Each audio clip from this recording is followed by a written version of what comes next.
I can't. TV pay for it. I can't. I guarantee it. Calm down. Calm down, brother. Lamont Roach, we saw the first fight. Lamont Roach shocked the world. What do you think happens in a rematch if they fight? I think he shocks the world again.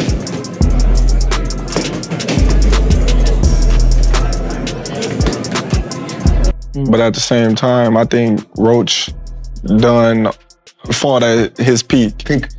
You know, I don't think he can fight better than that. But do you believe... In a move that has stirred the boxing world, Gervonta Davis has openly fired back at his former promoter and mentor, Floyd Mayweather Jr., after the boxing legend showed support for Lamont Roach ahead of Davis's anticipated rematch with Roach. The fiery reaction from Davis signals escalating tensions, not only between him and Roach, but also with Mayweather, reigniting a long-simmering feud that goes back to their complex history within Mayweather Promotions.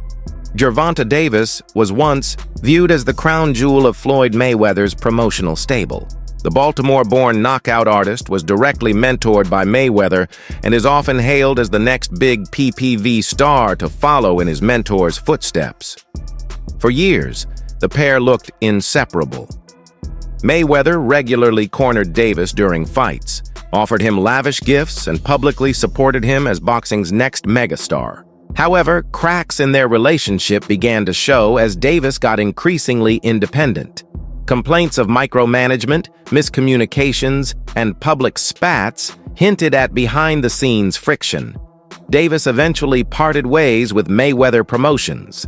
In 2022, choosing to handle his career more independently with PBC facilitating his matchups. Fast forward to 2025, and Davis is gearing up for one of the most personal fights of his career, a repeat with Lamont Roach, a slick technician and former Mayweather-advised fighter.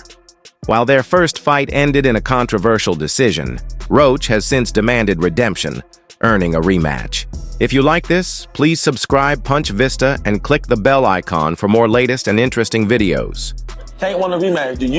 Let me know now. Do you want to fight Tank again? He said he open to do a rematch. Do you want to fight Tank 100%. It's only a matter of time. We're gonna fight. We're gonna fight again. It's just whenever the fight gonna happen. So it's gonna happen. It's going to happen. Okay. They say they want it in New York again. Do you want to fight again in the Barclays Center? I wouldn't mind, but I'd love for it to be in DC. Okay. Cool. I'd love for it to be in DC. Things took an unexpected turn earlier this week when Floyd Mayweather officially voiced his support for Lamont Roach during an Instagram live session. Mayweather's words, although measured, were seen as a sharp slight by Gervonta Davis, who took the comments as an intentional betrayal from someone he once called a father figure and never wanted to bite his tongue. Gervonta Davis hit back with a scathing post in a follow-up interview with Showtime Boxing. Davis doubled down. Floyd's been hating, man. The emotional outburst shows just how personal this upcoming fight has become. It's no longer just about titles or rankings. It's now a battle for pride, loyalty, and redemption from a boxing psychology viewpoint. Mayweather's support for Roach may play into mind games. Whether intentional or not, it puts Davis, known for fighting with raw emotion, under intense public scrutiny. Davis may need to maintain control to avoid allowing personal feelings to cloud his performance in the ring. For Roach, Mayweather's endorsement is a strategic confidence boost. It adds credibility to his camp, elevates his profile ahead of the PPV event, and mentally frames him as the chosen fighter against a superstar with everything to lose. This new drama between Gervonta Davis and Floyd Mayweather is more than just boxing beef. It's a reflection of mentorship gone awry, generational pride, and the brutal individualism of the sport, with Mayweather now seen as indirectly opposing. His former protege Davis going into the ring not just to defend his record, but to reclaim his narrative. We just got a glimpse into Tank's training camp for the fight. We did how many rounds? We probably did at least like 8 straight. Yeah, but you in the back for about 8 too? Yeah. You're not. Meanwhile, Lamont Roach and Gervonta Davis are at last set to run it back. The boxing scene has verified that the WBA lightweight title rematch is officially set to headline the August 16th PBC on Prime Video pay-per-view card, while TGB Promotions currently has T-Mobile Arena Y in Las Vegas reserved for the event. The final location has yet to be confirmed at the time of publication. Matthew Bellini Brown of Brunch Boxing was the first to announce the second act's date on March 1st. Roan Davis fought to a majority draw at Brooklyn, New York's Barclays Center. The venue was initially in the running to host the rematch when plans were first set for a mid to late June date. However, current expectations point to Las Vegas as the frontrunner, with either the T-Mobile Arena or MGM Grand Garden Arena likely to land the event, with a rematch reportedly scheduled for August in Las Vegas. Terrence Crawford gave his thoughts on how the second fight might play out.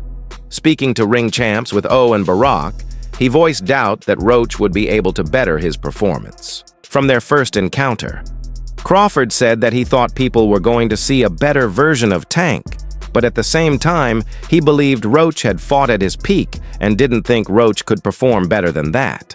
He agreed that Roach could definitely have Tank's number, but noted that it didn't mean Tank would fight the same way. Crawford explained that Tank could let his hands go more, stressing that it was part of the mental game.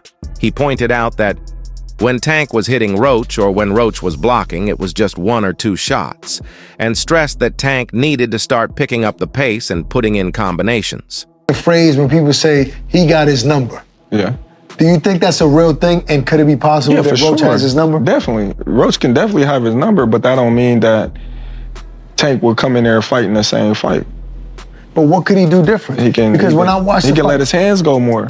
But I think at times he did, and then he was being met and countered with answers back every time. So people are not used to seeing Tank in that space, because when he lands those shots, they usually end the fight, but they weren't hurting Roach. But that's the thing. That's the mental game of it. You know, when he was hitting Roach or Roach was blocking, right, he'd hit with like 1 or 2 shots. Right. You know, you gotta start picking it up and throw more multiple combinations. Yeah. Additionally, the boxing scene has found that the event is one of at least 3 high-end shows that PBC has scheduled for the upcoming months, as mentioned earlier. July 19th is emerging as the likely date for the much-anticipated WBC welterweight title fight between Mario Barrios and boxing legend Manny Pacquiao. Meanwhile, behind the scenes, matchmaking efforts are intensifying to secure an opponent for undefeated 2-division champion and current WBC light heavyweight title award holder David Benavidez, with plans taking shape for a headlining fight later in October or November. The Davis-Roach bout stirred plenty of debate. Yet the final tally of 115-113 for Davis, with 2 even scores of 114-114, correctly reflected the action inside the ropes, while some argued Roach had done enough to earn the win. The result wasn't widely seen as a robbery by impartial fans and analysts. Roach was the subject of dubious officiating during a moment in the 9th round that should have changed the course of the bout. Roach, a native of the greater Washington, D.C. area, hit a sharp jab halfway through the 9th round. In reaction, Baltimore's Davis glanced over at referee Steve Willis, then pivoted away and dropped to one knee. No knockdown was ruled during the sequence, and in a rare moment, Davis was allowed to call his own break, so co-trainer Calvin Ford could wipe away what he claimed were hair products that had dripped into his eye, briefly affecting his vision. Willis's punishment amounted to little more than a harsh scolding given face-to-face. Davis, on the other hand, escaped with a mere slap on the wrist, despite the fact that his actions could have earned disqualification. Cornermen are strictly barred from stepping onto the ring apron mid-round unless clearly called in by an official. Furthermore, the New York State Athletic Commission was reportedly unable to access instant replay because they did not receive footage from the Prime Video production truck before the 10th round started. Roach lost a 108 round as a result of all those reasons. Davis got 2 of the 3 official cards with scores of 10. 9 Roach, the reigning WBA junior lightweight champion who stepped up and waited for the bout, couldn't quite seize the moment entirely and eventually walked away with a moral victory, battling Davis to a hard-fought draw. The capacity crowd of 19,500 voiced its displeasure with the result, showering the choice with boos. Still, the underdog defied predictions, and his gritty performance sent his image skyrocketing. Nevertheless, Roach is ready to put up a fight. In the upcoming rematch, man, I'm so excited about this. Oh, it's part 2, and it's time to boogie once again. Roach told Boxing Scene and Pro Box TV of the contractually bound rematch itself, though he was not in a position to confirm the reported date. Both fighters were ready to continue with a rematch despite Roach's camp filing an official protest over the previously mentioned issues that occurred in the ring. The New York State Athletic Commission reviewed the case, recognized the missed knockdown call, but ultimately decided to let the original decision stand. Throughout his career, Davis has primarily been guided by Ford, but it was seasoned cornerman Barry Hunter who stepped up to lead during the recent camp, and on fight night, the undefeated two-division champion has remained tight-lipped about the timing of the rematch and has yet to reveal who will head the team for the next preparation. His foe doesn't care about that part. Whoever he may have in his corner might try to make adjustments from the first fight and do certain things. But we're going to be ready to tackle the issue of taking the belt from the champ, said Roach, who is guided by his father, Lamont Roach Sr., adding, some of the close rounds in the first fight were scored unnecessarily for him when he wasn't really doing anything. We're going to come back with some new things, too. My tool bag is big. I'm going to show variety. I'm going to show strength, endurance, and the will of a fighter. Roach stepped into the ring for his debut fight with nothing to lose. Basically, gambling with borrowed stakes. The pressure fell squarely on Davis, then a heavy 600 favorite to perform and dominate. Yet instead of asserting his expected dominance, the boxing sensation and former pound-for-pound standout had to face the first mark against his record, even though it wasn't a clear loss. Roach, who previously faced Davis twice in the amateur, said, those 12 rounds showed I already knew who he was from before. There was a mental advantage from when the fight was first revealed. I was already on a high horse and already had a chip on my shoulder. What's driving me is I want to be the best. He added, Davis has been a pound-for-pound star for the last few years. You guys have seen my skills, no? I'm never going to knock his skills or ever going to knock his ability, but I want to be among the top stew. My performance in the rematch will show you guys that I belong in those talks. And when I win, I cannot wait to party and tell everyone, I told you so. Roy Jones Jr., widely regarded as one of the all-time greats in the sport, has weighed in on the highly anticipated lightweight rematch and is sure about who will come out on top this August. Lamont Roach, we saw the first fight. Lamont Roach shocked the world. What do you think happens in a rematch if they fight? I think he shocks the world again. But the only thing different this time is Tank will come with a different attitude, different personality, different motivation. And I think Roach will do good again, but I think Tank will be more dominant. Addressing pro boxing enthusiasts, Jones praised Roach, confidently stating that he's set to astonish the world once more. However, he also acknowledged his belief that Davis will adapt effectively to secure a decisive win this time. Roy Jones Jr. said that he thought Roach would shock the world again, but the only difference this time would be that Tank would come, with a different attitude, a different personality, and a different drive. He believed Roach would perform well again, but he thought Tank would be more powerful this time. In the upcoming weeks, an official announcement regarding what is certain to be one of the major bouts of 2025 is expected. The bout was originally slated for June, but has now been pushed back to mid-August, giving both competitors ample time to gear up for what might become the defining moment of their careers on his podcast. The Joe Rogan Experience. Renowned UFC commentator Joe Rogan openly addressed the contentious result during a chat with comedian Tom Segura. Rogan critiqued Davis's performance and suggested that the draw was overly generous. He had that fight with Lamont Roach where it ended in a draw and it was a real draw, he noted before launching a more forceful criticism. You could even claim that Roach won that fight. Rogan made the statement while analyzing Devin Haney's recent fight against Jose Ramirez, reflecting on how a first loss or even a narrowly contested bout can signal the beginning of a fighter's decline. There is a point where the greats just stop being what they were. Everyone has a limited number of times they can perform at their best, he said, indirectly alluding to Davis's present situation. He actually has a lot of them. The ring's top-ranked lightweight is regarded as one of the most popular fighters worldwide. Renowned for his exceptional ability, he is above all recognized for his formidable power. Repeatedly, Davis manages to destroy his opponents.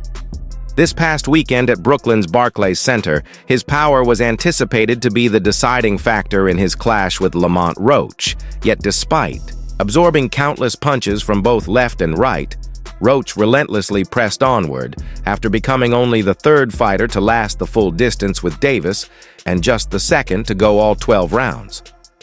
Roach finds the claims about his power somewhat puzzling.